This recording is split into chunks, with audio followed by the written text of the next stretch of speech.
Hello everyone, welcome to my channel not just teacher. आज के इस वीडियो में हम बहुत ही इंटरेस्टिंग फ्रेजल वर्ब्स के बारे में पढ़ने वाले हैं। ऐसे फ्रेजल वर्ब्स जिनका यूज़ आप अपनी डेली लाइफ में करते हैं लेकिन आपको नहीं पता कि उनको इंग्लिश में कैसे बोलते हैं। So without wasting any time let get started. तो हमारा आज का पहला फ्रेजल वर्ब है छोटी छोटी बातों पर। इसको हम इंग्लिश में क्या कहेंगे? Over small things. छोटी छोटी बातों पर, ओवर स्मॉल थिंग्स। और इस फ्रेजल वर्ब का यूज़ करके हम बहुत सारी सेंटेंसेस के बारे में पढ़ेंगे, जिसे हम नॉर्मली अपने घर में क्या कहते हैं कि वह छोटी छोटी बातों पर नाराज़ हो जाती है, वह छोटी छोटी बातों पर चिल्लाता है। ऐसे कुछ सेंटेंसेस को हम पढ़ने वाले हैं आज। तो चलिए शुरू करते हैं और कुछ एग्जाम्पल्स देखते हैं। छोटी छोटी बातों पर हमारा पहला फ्रेजल वर्ब है। ओके, इसके कुछ एग्जाम्पल्स देखेंगे हम। जैसे तुम छोटी छोटी बातों पर गुस्सा हो जाती हो। तुम छोटी छोटी बातों पर गुस्सा हो जाती है। इसको इंग्लिश में क्या कहेंगे? You get angry over small things. हमको करना क्या है? हमको यू गेट एंग्री, जैसे यू मतलब तुम होता है, छोटी छोटी बातों पर over small things get angry, गुस्सा हो जाती हो। गुस्सा हो जाती हो हमको पहले लिखना है, फिर हमको क्या लिखना है? फ्रेजल वर्ब का यूज़ करना है। तुम छोटी छोटी बातों पर गुस्सा हो जाती हो, you get angry over small things. Next हमारा क्या है? वह छोटी छोटी बातों पर आंसू बहाती है। तो अगर आपको आंसू बहाने की क्या कहते हैं मीनिंग पता है, या आंसू बहाना को इंग्लिश में क्या कहते हैं आपको पता है, तो ही आप सेंटेंस बना पाएंगे। ठीक है, आपको फ्रेजल वर्ब्स का पता होना तो ज़रूरी है, लेकिन आपको आपने जो सेंटेंस लिया है जैसे कि आंसू बहाना, इसको आपको इंग्लिश में क्या बोलते हैं ये आपको पता होना चाहिए। तो आंसू बहाने को इंग्लिश में क्या कहते हैं? Shade tears. ओके, वह छोटी छोटी बातों पर आंसू बहाती है। इसको इंग्लिश में क्या कहेंगे? She shades tears over small things. She shades tears over small thing. वह छोटी छोटी बातों पर आंसू बहाती है। ठीक है, हम जनरली घर में अगर कोई बहुत ही रोंदू बच्चा या बच्ची होती है, हम क्या कहते हैं? वह छोटी छोटी बातों पर आंसू बहाती है। राइट, तो हम इंग्लिश में क्या कहेंगे? She shades tears over small things. Okay, next हमारा क्या है? वह छोटी छोटी बातों पर चिढ़ जाता है। कुछ लोग होते हैं जो छोटी छोटी बातों पर चिढ़ जाते हैं। ओके, तो आपको पता होना चाहिए कि चिढ़ जाना को इंग्लिश में क्या कहते हैं। ठीक है, छोटी छोटी बातों तो हमको पता है क्या है, ओवर स्मॉल थिंग्स। ठीक है, लेकिन चिढ़ जाना की इंग्लिश क्या होती है? चलिए देखते हैं। वह छोटी छोटी बातों पर चिढ़ जाता है, इंग्लिश में क्या कहेंगे इसको? He gets irritated over small things. चिढ़ना क्या होता है? Irritated. Okay, he gets irritated over small things. Right, next example क्या है हमारा? वह छोटी छोटी बातों का बुरा मान जाती है। कुछ लोग होते हैं, है ना, बहुत सॉफ्ट हार्टेड, जिनको छोटी छोटी बातों का बुरा लग जाता है। तो क्या कहेंगे? वह छोटी छोटी बातों का बुरा मान जाती है। बुरा मानने की इंग्लिश क्या होती है? ऑफेंडेड। क्या बोलेंगे? She gets offended over small things. वह छोटी छोटी बातों का बुरा मान जाती है। She gets offended over small things. Okay, next है हमारा मेरा बॉस। यहाँ पे बॉस का थोड़ा है ना टाइप करने में गलत हो गया है, पर यहाँ इसका मतलब क्या है? बॉस। मेरा बॉस छोटी छोटी बातों पर चिल्लाता है। अब जो लोग जॉब करते हैं वो इस चीज़ को समझेंगे अच्छे से, है ना, कि बॉस कैसे चिल्लाते हैं। मेरा बॉस छोटी छोटी बातों पर चिल्लाता है। इसको इंग्लिश में क्या कहेंगे? चिल्लाना का इंग्लिश क्या होता है? शाउट्स। देखते हैं इसके एग्जाम्पल क्या है।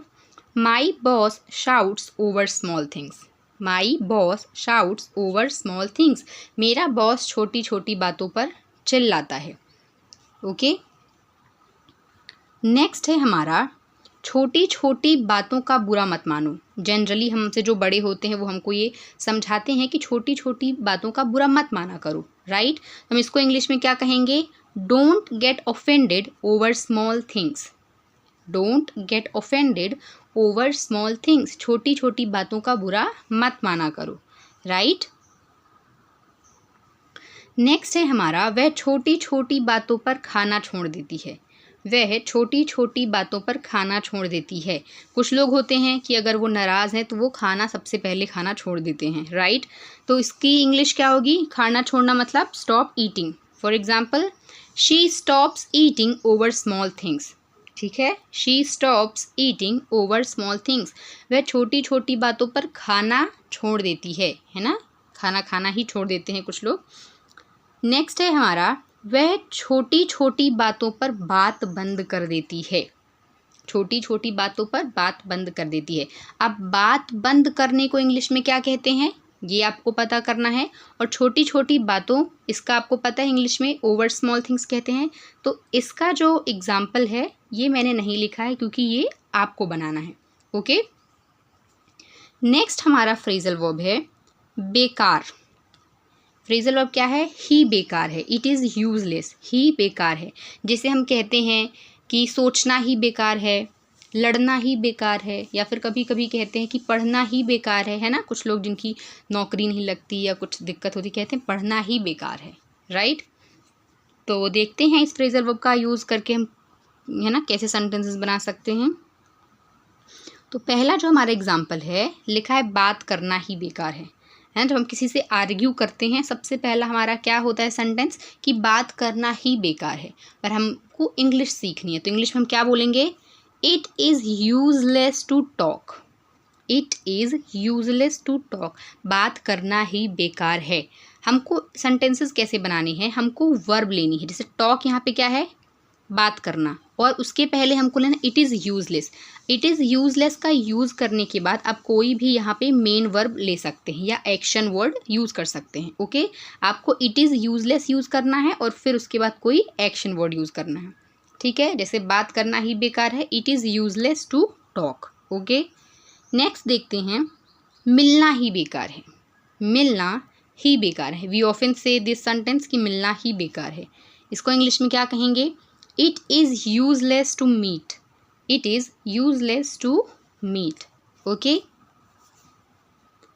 नेक्स्ट हमारा है खाना ही बेकार है ना। ये खाने को बेकार नहीं कह रहे हैं, ये खाना खाने को बेकार कह रहे हैं कि खाना ही बेकार है।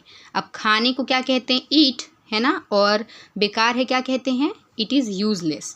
It is useless to eat, खाना ही बेकार है, it is useless to eat. Okay, next है हमारा जाना ही बेकार है ना। हमको कहीं अगर जाना है और जाने का कोई मतलब नहीं होता तो हम क्या कहते हैं कि जाना ही बेकार है ना। जाने की इंग्लिश क्या होती है, गो, और ही बेकार है क्या होता है फ्रेज उसके लिए, इट इज़ यूजलेस। तो क्या कहेंगे, it is useless to go.